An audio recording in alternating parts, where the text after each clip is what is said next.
Hi there, I'm Adrian Atkinson. Welcome to Jamaica Magazine. In addition to our usual review of the government's strategic priorities, this time number 2, economic growth and job creation, we also look at industries that are not only key to creating a stronger economy, but are also important sources of employment. Stay with us. We have all this and more when we return after the news.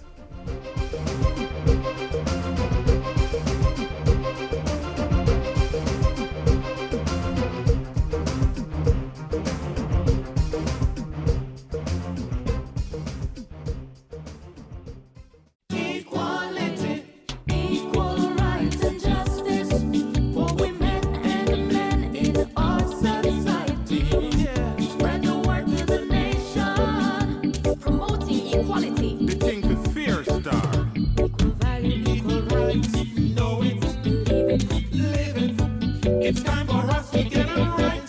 Equal rights and justice for our men and women. Equality. A message from the Bureau of Gender Affairs and Dispute Resolution Foundation, paid for by the UN Women Fund for Gender Equality.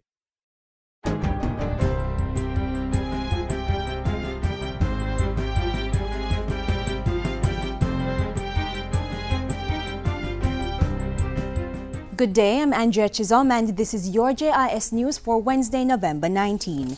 The Bank of Jamaica BOJ is taking measures to lower inflation in order to reduce the pressure on the exchange rate and slow the depreciation of the Jamaican dollar. At a press conference on Tuesday, BOJ Governor Brian Winter said the depreciation of the exchange rate would reduce the competitiveness of Jamaican companies locally and overseas. He said the goal was an inflation rate of about 3 to 4% in line with Jamaica's trading partners. In the meantime, Mr. Winter said inflation for calendar year up to September 2014 was 9%. 1% higher than the corresponding period last year. Despite that, he expects inflation for the current fiscal year to be in the targeted range of 7 to 9%. In October, inflation has already slowed to 8.2% annual inflation. And that has happened as agricultural production picked up and prices declined. Inflation is expected to hover around this level for the rest of the fiscal year. Finance Minister Dr. Peter Phillips says he will be tabling the first supplementary estimates for the 2014-2015 fiscal year in the House of Representatives next Tuesday, November 25. He says the Public Administration and Appropriations Committee will be making arrangements to consider the estimates.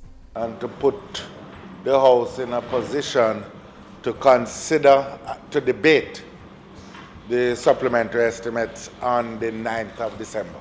When the estimates was passed earlier this year, government expenditure was budgeted at approximately $540.1 billion. The supplementary estimates will reveal and explain any modifications to that budget. 7 communities in Kingston and St. Andrew are to benefit from a $30 million electricity regularization project over the next 12 months. This is the result of a partnership agreement for community renewal, which was officially signed Tuesday by the Jamaica Social Investment Fund and the Jamaica Public Service. The initiative is called Project Step Up. Prime Minister Portia Simpson Miller says it will provide opportunities for residents to improve their economic conditions. Because that woman who can do nails and can do hair, and the young men that can do barbering with electricity, and they do not have to steal it, they can create their own jobs in a number of areas, in a number of ways. Those who can bake, those who can do just wonderful juices, they can step up. And this is a mission of my administration. The communities to benefit are McGregor Gardens, Denham Town, Tower Hill, Arnett Gardens, Whitfield Town, Payneland and Majesty Gardens. JSIF will undertake the management of the house wiring and associated infrastructure, as well as skills training for residents, public education, and light bulb and refrigerator gasket swaps. JPS will offer connections to the residents at rates established by the Office of Utilities Regulation.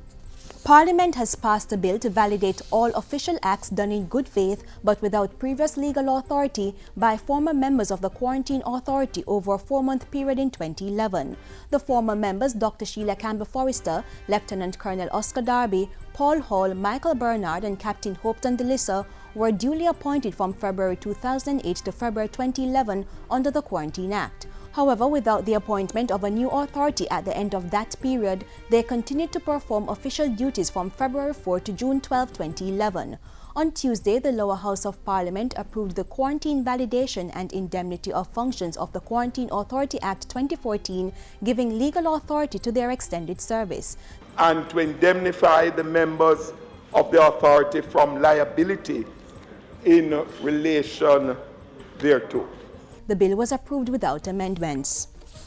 Persons who suffer from hypertension and ischemic heart disease have more options for cheaper drugs under the National Health Fund NHF Individual Benefits Program. The NHF's drug list has been expanded to include Conquer AM tablets, a combination of bisoprolol and amlodipine used to treat both conditions. The 5 mg tablets now attract a subsidy of $68.27 per tablet, while the 10 mg tablets have a subsidy of $127.72 per tablet. A Provask tablet, a combination of irbesartan and amlodipine, have also been added to the list for the treatment of hypertension. The NHF offers a subsidy of $60.34 for a 150 mg tablet and $111.83 and $120.68 for the 300 mg tablet. There are now 249 active ingredients on the NHF program. And that's it for JIS News today. I'm Andrea Chisholm. Thank you for watching.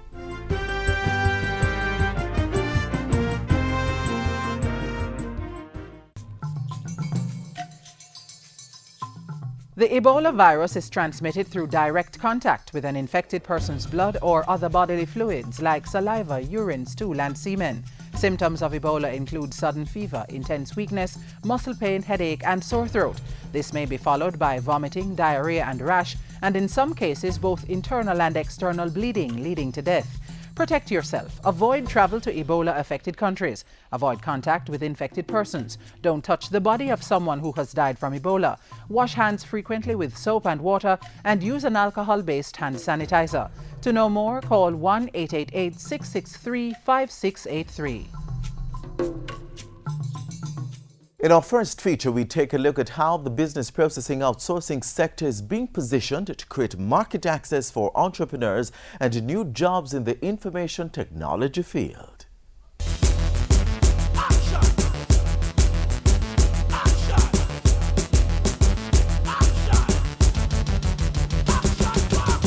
When the government speaks of job creation, an industry that should readily come to mind is business process outsourcing, BPO. This thriving sector is experiencing double-digit growth and, according to JAMPRO, could create 15,000 new jobs within the next 5 years. So government has been using BPO as a conduit for achieving the strategic priority of job creation and economic growth with positive results.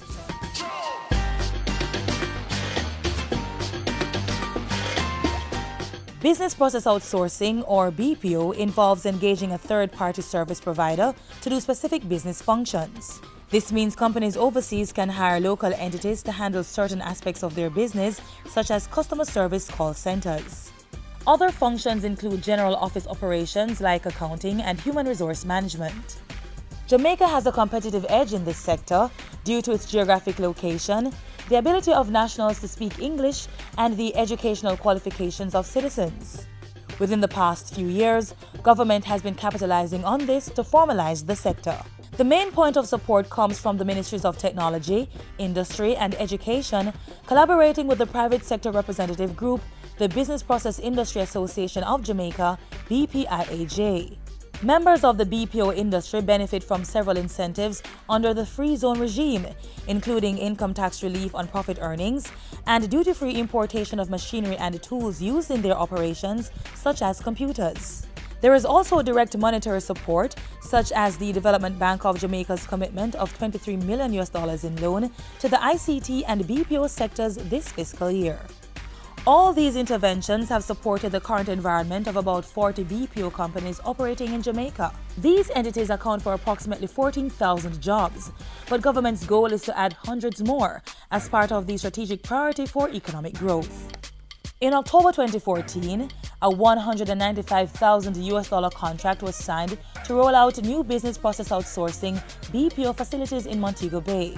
A month prior to that, $6 million was invested in the construction of a BPO facility in Portmore, St. Catherine.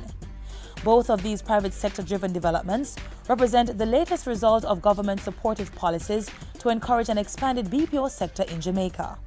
The commitment is there from the government in all the areas that needs to be addressed as we move forward to ensure that the sector not only remain alive but thrive and is sustainable going forward.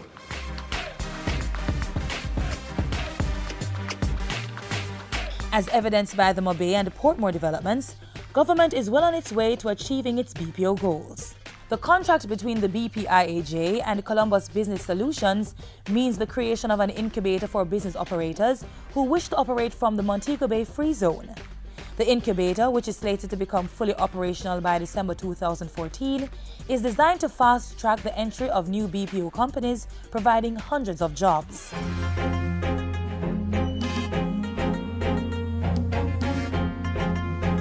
As for the 40,000 square foot BPO facility in Portmore, it's expected to provide thousands of jobs during the construction phase, while another 550 persons are estimated to be employed during the startup phase. Space has been our major failing, and the space is not going to be provided by the government. My view is that you can create 3 million square feet of office space tomorrow and they will be filled, but it requires from entrepreneurs that element of risk.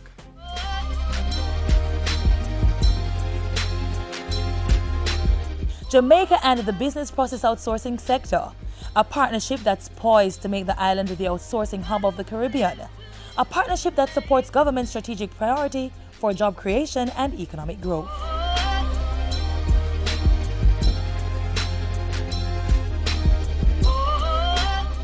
Parents nowadays don't know if they school them pitney. Then school them pitney and tell them how they ugly, that fit up. Tell them how they look like they ugly pooper, that fit up. Tell them how they head dry like a coconut brush, that fit up. Tell them how they not come out to nothing good, that fit up. Yes, children are precious gifts from God and are our heritage. Parents, guardians, stop abusing them. Speak life and healing into every child's life, and let us play a positive role in shaping and molding the next generation.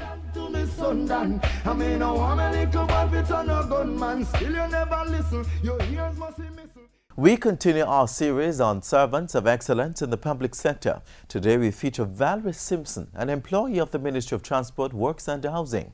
She shares with us the secret to her commitment. Civil servants continue to be the engine of government, implementing policies and programs to move the country full speed ahead. With much emphasis being placed on making Jamaica more business-friendly, the focus is on public sector workers to improve their efficiency. And diligent government workers are doing just that. Among them, the Director of Transport Policy in the Ministry of Transport, Works and Housing, an outstanding civil servant who has served Jamaica for more than 30 years.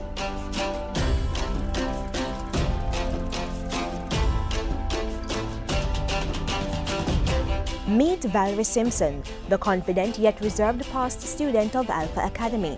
Fresh out of high school, her first job in the public sector was a clerk in the Administrator General's department. I was never afraid of work. I was very ambitious and I was never afraid to do anything. I applied to do evening classes at UA, and then while I was working at the Administrator General's department, and then I got a bursary to go in full-time, and then I felt it was time for me to move. Her next stop was at the Ministry of Mining and Energy, and as they say, the rest is history. In 1998, Ms. Simpson began working in the Transport Ministry as Senior Director of Transport Monitoring and Chief Director of Air Transport. 6 years later, she was promoted to the position of Director of Transport Policy. My unit deals with the main modes of transport, which is land, air, maritime. Anything to do that requires a cabinet decision or the cabinet the submission has to, we are responsible for drafting or ensuring that the requisite information and liaising with the relevant agencies, that the information is pertinent and before it goes to cabinet. Her unit also played a pivotal role in the privatization of the Sangster International Airport in 2003. That deal became a model for the development of a public-private policy by the Development Bank of Jamaica and set the groundwork for the pending privatization of the Norman Manley International Airport. There was no regulatory framework when we were considering the privatization concession of the airport of Sangster. Now there's the Airport Economic Regulation Act, so we're not going to start from zero base now. Having the lessons learned, we know what to look out for, what the government and the people of Jamaica and what the investor would be looking for in such an environment. Ms. Simpson is also a member of the team overseeing the privatization of the Jamaica Railway Corporation and the Kingston Container Terminal. A number of air services agreements were also cemented with Jamaica under the watchful eyes of this dedicated civil servant. These include agreements with countries like the United States, Brazil, Mexico, the United Kingdom, and Canada. There was also a memorandum of understanding between several agencies under the Voluntary International Maritime Organization Member State Audit Scheme. In essence, this ensured that Jamaica was compliant in a number of areas, including ship safety, certification, and the protection of the marine environment. Can you remember that we need to send out the letters by tomorrow because we have a deadline for them to respond to us by Monday. So we have a strict deadline. Thank you. Valerie Simpson has a very good working relationship with her colleagues and is very serious about her work. With respect to the public service policies and procedures, she is very knowledgeable about those things, and she requires of us on a regular basis or throughout our work to ensure that we do the best we can. She pays a lot of attention to detail, and she doesn't like anything to be out of place, out of order, not in accordance with procedure. So, she can always be depended on to dot all of the I's and cross all of the T's and go beyond the call of duty if something needs to be done on time in a short time. One of the things that sets her apart to me is that she's always willing to teach, and not only willing to teach, but she was also willing to learn. So even while I was under her directorship, I always said to her that I've learned so much from you, and in return she would say, you would have no idea how much I've learned from you. Prior to coming into the service, I had the perception of what a typical civil servant was like. Having met Ms. Simpson, among others within the ministry, she showed me that, just as much as the attitude of workers in the private sector were businesslike, that's how she was. Very businesslike, very purposeful. Those qualities led to national recognition in 2013. Our first runner-up is Valerie Simpson from the Ministry of Transport.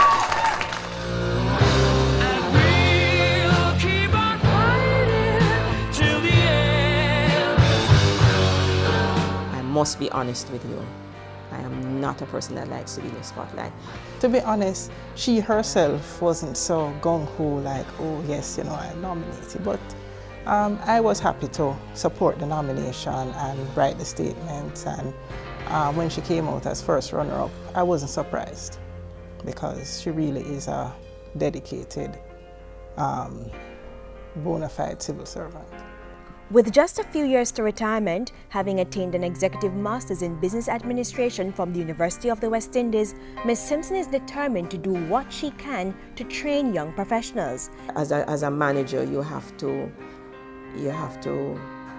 put your best foot forward, even in the most trying of circumstances. You have to walk the corridors and listen and see, give and render some advice. Valerie Simpson, Director of Transport Policy in the Ministry of Transport, Works and Housing, a devoted and efficient civil servant, pushing for greater productivity, pursuing excellence in the public service. We are the champions of the world.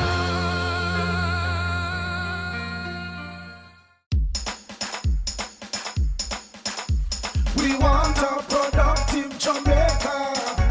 We are not productive productivity to move forward on this land. Productivity, that's the way to go, we should understand. Productivity is the way to go for all us Jamaicans. Small business, big business, old and young, we are tell every woman and man. We want growth and prosperity for a better nation with a building plan. So we can build our product and sell our product and put more money in our hand.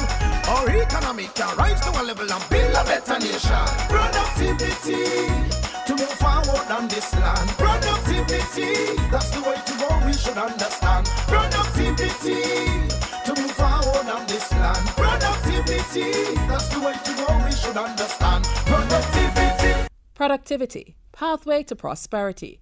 A message brought to you by the Jamaica Productivity Centre, a department of the Ministry of Labour and Social Security.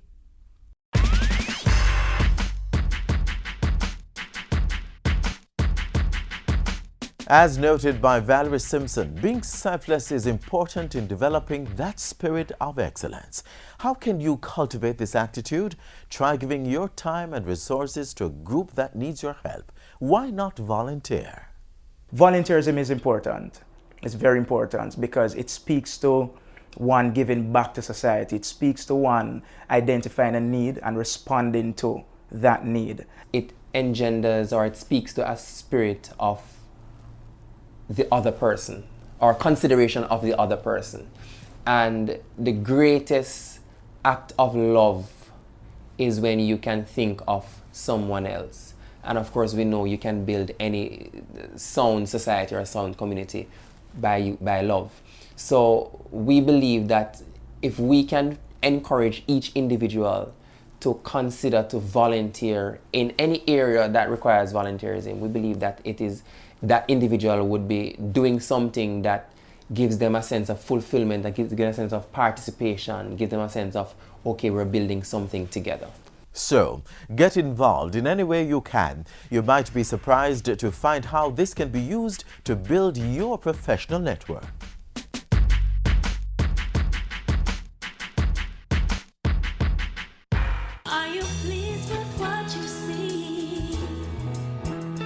It could be that no matter what you say, you follow all of the parenting rules and all of the parenting tips, and your children will go out there and still do something stupid.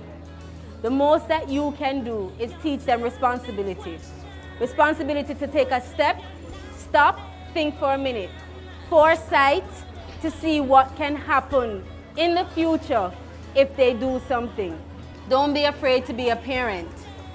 They're children, and as parents, we have to set up the necessary disciplinary structure so that they can grow and become positive citizens and good citizens of Jamaica. Because the bottom line is better parenting, better children, and ultimately what? A better nation. That's where we want to go. Don't forget, don't you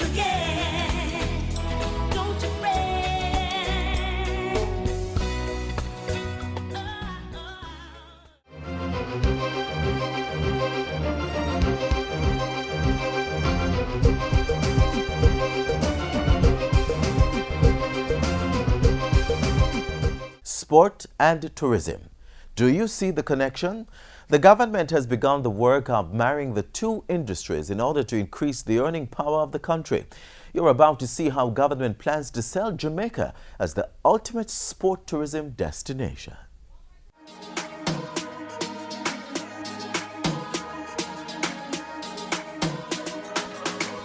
Jamaica, home to world-renowned athletes, a few of the best game facilities, and award-winning rest and relaxation spots. These represent two of the country's biggest assets, sport and tourism. A marriage of the two has the potential to bring great earnings and development to the country, and government is positioning Jamaica to make the investment and reap the rewards. Sports tourism is any visitor that comes to our country to either participate in sport or to view a sporting event. We sometimes don't realize the impact that sport has on persons across the world. I remember once standing at Courtly right at the Porte-Cochet, and there was a gentleman coming back sweaty and hot, and I said to him, "Sir, where are you coming from?" Walking on the road, and he says, "I just fulfilled my lifelong dream." And I was like, "Really?" And he says, "Yes." He's an Australian fellow. And he said, I just walked to Sabina Park, got the groundsman to let me in, went on the pitch, laid myself out, took pictures, and he said, from I'm a child, I am dreaming of coming to Jamaica and having that experience. That's a testament to the power of brand Jamaica as a sporting destination. In 2012, the Ministry of Tourism and Entertainment established the Sports Tourism Implementation Committee. Its job is to provide the framework to sustainably develop sport tourism and to leverage local and international sport events to increase visitor arrivals. A year later, the Ministry of Sport tabled the National Sport Policy, which includes plans to develop sport tourism. The two ministries are jointly pursuing the plan, and already their efforts have led to the birth of a new initiative, Jamaica Sport.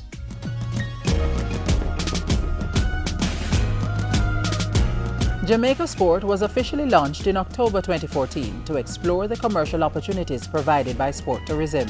This entity, Jamaica Sport, will anchor and execute the objectives of a major events attraction program and outlines the blueprint for establishing Jamaica as a major sports tourism destination in the region. There are four main strategic areas of focus: working in tandem with the National Council on Sport to develop a mechanism for bidding on or hosting strategically important sport events. It also aims to develop a methodology to identify and select indigenous sport activities that can help market Jamaica as a major events attraction destination in the region. Jamaica Sport will also work with the Planning Institute of Jamaica and the Jamaica Tourist Board to develop an economic model for assessing sport events. And a partnership will be pursued with InSport Jamaica to develop athletes and nurture world-class talent as part of an athlete ambassador type program. That program should raise the public profile of elite athletes for the country's economic benefit. Possibilities include marketing sites linked to some of Jamaica's top athletes. Usain Bolt's house could eventually one day become such a site, where people want to see where he grew up.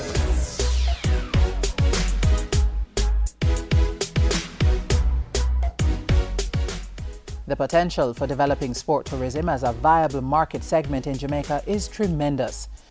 In 2013, 4,000 people visited the country, mainly for sport, and the belief is that the number could be significantly more, particularly as the country continues to bask in its dominance in track and field at successive Olympic Games and World Championships.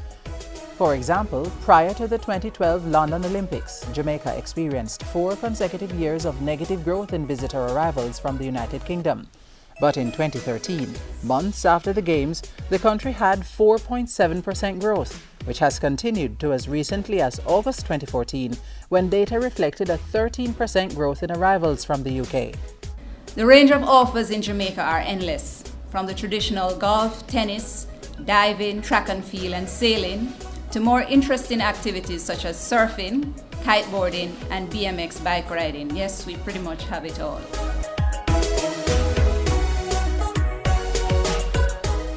Jamaica Sport represents a mix of private and public sector stakeholders. They are selling the point that Jamaica is open for business, and sport tourism is yet another product proudly representing brand Jamaica.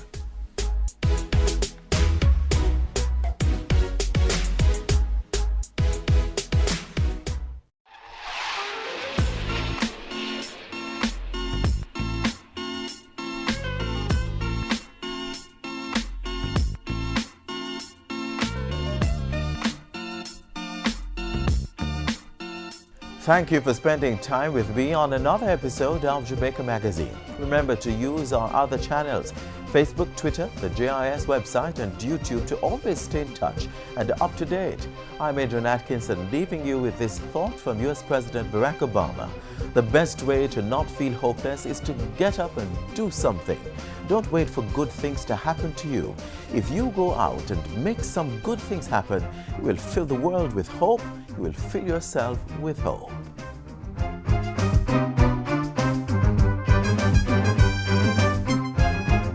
This has been a production of the Jamaica Information Service, the voice of Jamaica.